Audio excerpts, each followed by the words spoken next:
Hi everyone, I've only just been talking to a client about something that is related to the topic of today, and that is leadership development. Now this is a big topic and it's one that a lot of really great people know a lot about, and I don't profess to be an expert, but I do think I've got a few bits for you today. Now the first thing as a psychologist I would say 30 plus years of experience has taught me is that there's a heck of a difference between somebody who feels senior enough to take responsibility for what they're capable of doing and someone who is even more senior, who tends to and is expected to take accountability for what they do. And there's a big difference between the two. There's a difference in head, in heart, and in planning, and in knowledge and skill. And one of the reasons for this is simple. Taking responsibility for something is a great quality. And if you know you're capable, you know you're good at it, and you do so to time and to some kind of an effective KPI, then I'm pretty certain you're doing a damn good job. But the next level up is about being accountable for that person plus 2, 3, 5, 10 or even 30 others, and taking overall account of whether or not any one of those individuals let the whole team down or let the client down or whatever it is.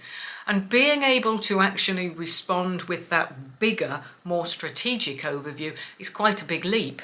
Now the skill gap is still something people want to learn and are capable of bridging. That's what leadership development is really about. But there is a big difference between what they think is needed and what will work in practice. So being able to apply the skills that you learn is the next step. Now, here's a few tips nonetheless. The first thing I think is to have huge self-awareness and self-assessment. And what comes with that is the ability to receive feedback. Formal processes like 360 feedback are vital. I know they are, but there's no substitute for your own boss being able to say to you, look, if you want to be able to get where you would like to go, this is what you're going to need to do.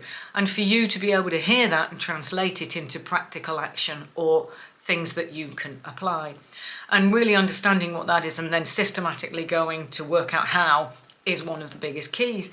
I think the second thing's always going to be setting goals, because what you do about a shortage of skill, knowledge, talent or whatever says a lot about you. And when you set the next goal and you consistently deliver on those goals, that's what's going to get you noticed.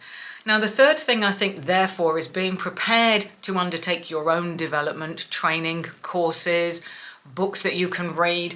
This also encompasses feedback, so as to be willing to learn, and can I say also, and be coachable in that process, because lots of people might think they are, but then get defensive or don't like the criticism that comes at them. And by the way, there's also a big difference between a critique and being criticised. No one likes criticism.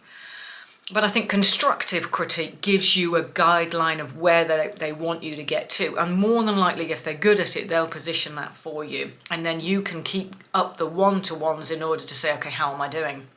Now, when it then comes to the practical application of those skills, I think nowhere is it more valuable than be seen and network and get to know people and feel vital.